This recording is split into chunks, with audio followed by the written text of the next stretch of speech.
¿Qué tenemos con el objetivo Sony en este caso? Pues esos 2 milímetros se traducen en todo esto más dentro de la imagen, que hemos conseguido un montón de detalles más del territorio donde estamos. Por lo tanto, en cuanto a la focal, punto a favor para el objetivo del kit. A este nivel de focal es difícil establecer comparaciones justas porque estamos metiendo mucha más información dentro de la imagen en el caso del Sony respecto al Sigma. Pero sí que podemos ver, por ejemplo, cuando vamos a los bordes, que tenemos una falta de nitidez. Por ejemplo, en la esquina inferior izquierda, como podéis ver, es verdad que hemos incluido toda esta zona de obras. Esta zona de las vallas se ve claramente borrosa en el caso de la Sony, incluso estas partes de aquí del parque de calistenia, y en el objetivo Sigma se ve absolutamente perfecto. Diría que los colores y las líneas se aprecian súper bien. Si vamos a otra de las partes, como puede ser esta parte del muro, como veis, estas líneas están perfectamente definidas, salvo igual en esta última parte de aquí. Pero aquí en este borde, esta esquina, podéis ver que esta parte está muy borrosa. ¿Veis? Toda esta parte de aquí. Esto sería lo que sucede a la máxima amplitud. Pero ¿qué pasa si nos vamos ahora a la focal 5?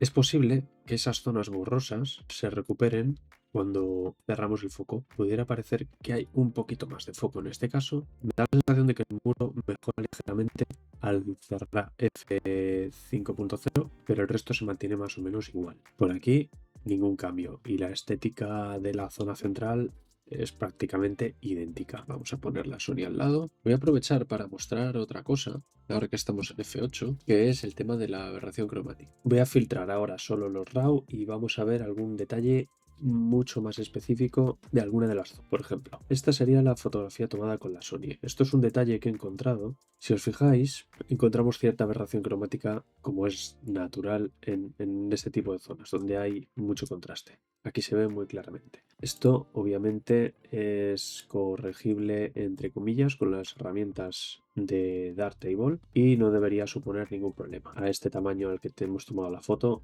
ahí ni lo apreciamos. Sin embargo, he encontrado que la aberración cromática en el Sigma para esta apertura y esta focal, bueno, esto pasa en todo el rango focal, es mucho más fuerte. Echemos un vistazo rápido a F11. Nada cambia, aunque pareciera que se gana cierta definición. F16 y F22.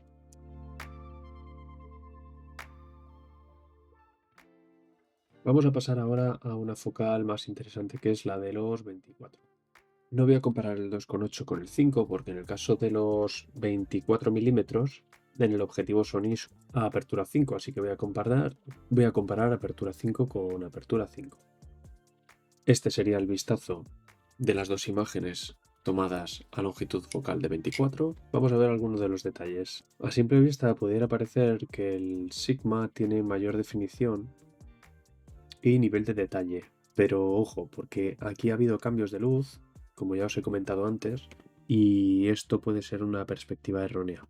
Lo que sí que podemos ver es lo que sucede en estas partes de los bordes de la imagen, que es donde se va a notar más las diferencias. En este caso sí que voy a hacer un poquito más de zoom. Voy a crear una instantánea y voy a abrirla en la otra. Y ahora sí, vamos a poder ver comparativas justas. No diría que el objetivo Sony se queda demasiado atrás. Vamos a ir a otra de las zonas, por ejemplo este borde de aquí de las canchas y esta canasta de aquí. Esto puede ser interesante. Toda esa aberración cromática que habíamos visto, que está en el RAW, es verdad que el JPG limpio de la Sony pues lo corrige bastante bien, pero diría que en este punto Sigma gana, pero por muy poco. Me da la sensación de que esta parte de aquí tiene más nivel de definición, o puede ser el contraste que me engañe, pero podéis, si vais a lo fino, podéis ver si os fijáis en el trazo de estos grafitis, diría que está ligeramente más perfilado en este caso, pero puede ser una trampa óptica, ¿eh? Lo que voy a hacer ahora es mostraros el RAW, un segundo. En el archivo RAW, como podéis ver, Sigma tiene bastante aberración cromática en estos puntos que luego la Sony es capaz de corregir. Si os fijáis en el RAW del objetivo Sony no se aprecia tanto, aunque es verdad que tiene aquí unos tonos azulados un poco excesivos. Aquí salen unos tonos más rojizos en el Sigma. Ambas tienen aberración cromática, pero es verdad que es controlable y puede ser corregida. Vamos a ir a otra zona, por ejemplo, a esta parte central de la imagen ahora. Esta puede producir una comparación engañosa porque aquí ha podido pasar, ya os digo, alguna nube justo en este punto o lo que fuese. Vamos a comparar, por ejemplo, qué pasaría en esta parte casi central de la imagen, que sería en estas letras de aquí. Si mostramos ahora, nuevamente, vemos de nuevo que en el Sigma tenemos cierta aberración cromática en el archivo RAW, pero esto ha podido ser corregido después. Lo que sí me da la sensación es que tiene más definición el Sigma. Por ejemplo, en esta parte de la furgoneta me da la sensación de que Sigma podría ser un poquito más nítido, pero vamos, es una cosa que hasta creo que midiéndola podría estar engañado. No veo ninguna diferencia en este caso. Vamos a ver ahora las otras aperturas, en este caso 8, 11, 16 y 22.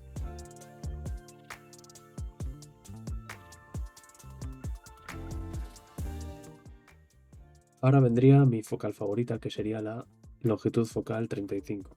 Como al final estas focales hay que buscarlas a mano, sea aquí con el objetivo, con la ruedecita del zoom, o en el Sigma, sea en el objetivo del zoom o sea en el Sigma, hay que buscar las focales a mano.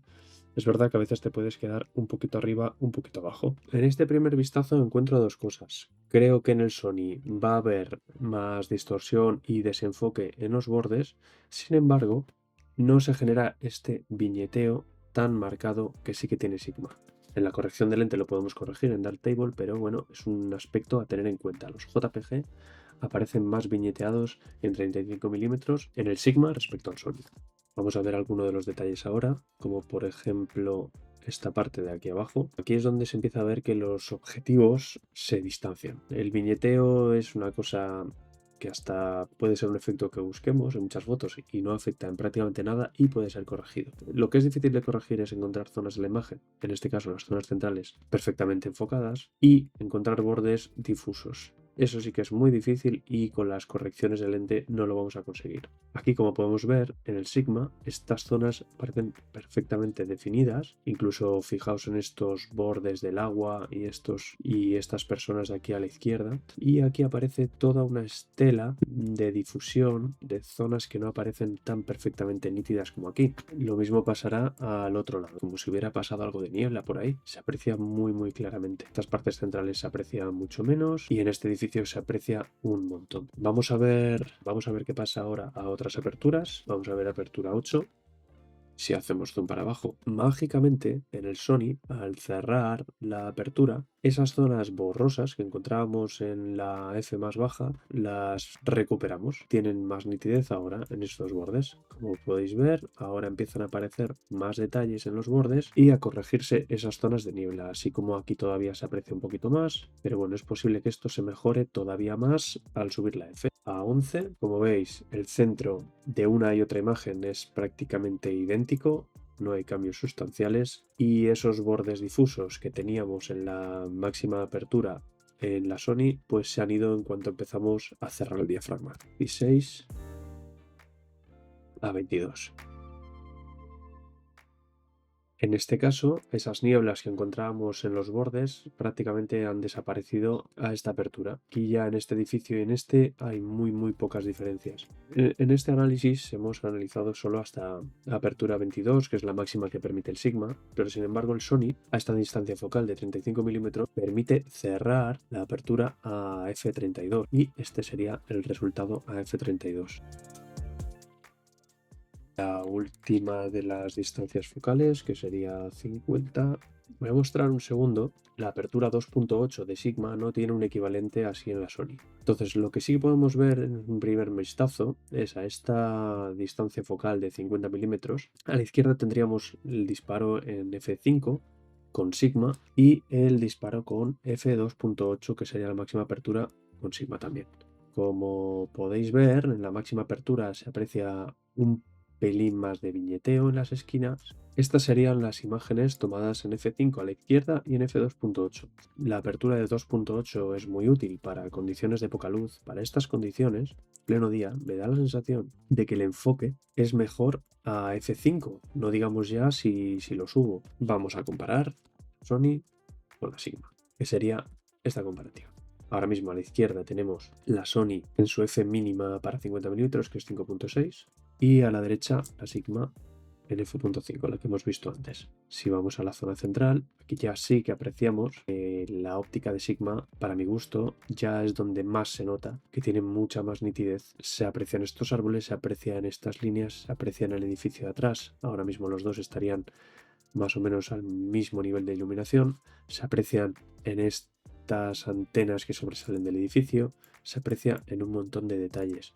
Se aprecia y en esta apertura máxima, como podéis ver, las diferencias a los bordes ya son abismales. Aquí es donde el Sigma ya consigue arrasar totalmente al objetivo kit de Sony. Esto sale totalmente borroso. Los árboles de abajo también. ¿Qué más? ¿Qué más? ¿Qué más? Es todas estas hojas. Si os fijáis, ese efecto de desenfoque se ve todo desde este lado y llega bastante hacia el medio. Fijaos en la borrosidad que hay aquí en este aspecto, que no es la esquina superior derecha, pero casi. Vamos a verlo un poco más en detalle. Voy a hacer una instantánea. Vamos a irnos al Sigma. Por ejemplo, ¿veis? Este sería el Sony y este sería el detalle en el Sigma.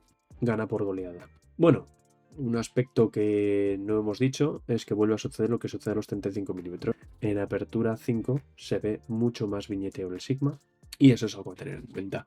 ¿Es corregible? Seguramente sí. De hecho, voy a hacer una prueba simplemente rápida, que siendo al RAW, y probar la corrección del MT. Se reduce parte de ese viñeteo, no lo elimina totalmente, pero no queda mal. A mí el viñeteo ese no me preocupa lo más mínimo, ya os digo, si vais a editar el RAW es corregible en parte y no le veo mayor complicación. ¿Qué más podemos ver aquí? Este sería ahora mismo lo que estaríais viendo, sería el archivo RAW a la izquierda. Ahora mismo estaríais viendo casi un borde, ni siquiera es el borde propio de la imagen, pero sí es una zona intermedia. Esto sería el detalle en el Sony y esto sería el detalle en el Sigma. El Sony a focales largas deja mucho que desear. Y estamos hablando que esto no es el borde propiamente de la imagen.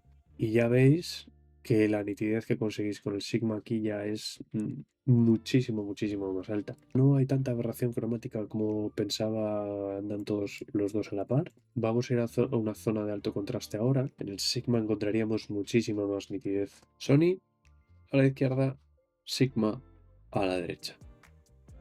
Ahora estaríamos en apertura de 8, pues este cambio radical sí que no lo esperaba. Y de repente encontramos, o me da la sensación a mí, de que al menos en este punto se vuelve más nítido el objetivo Sony.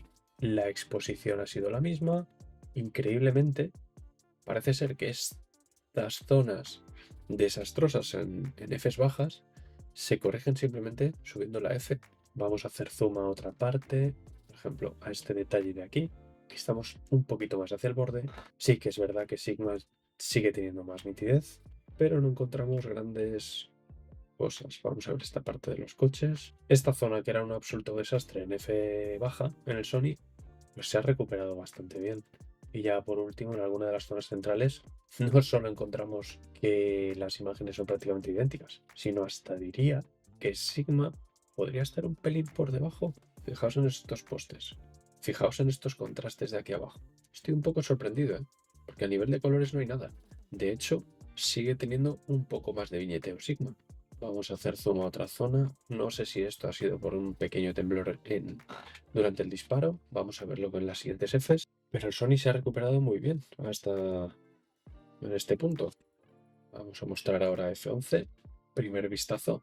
Sin entrar en detalles. Vemos imágenes prácticamente idénticas. Vamos a subir a 16. Y vuelve a darme la sensación de que el Sony empieza a ser más nítido.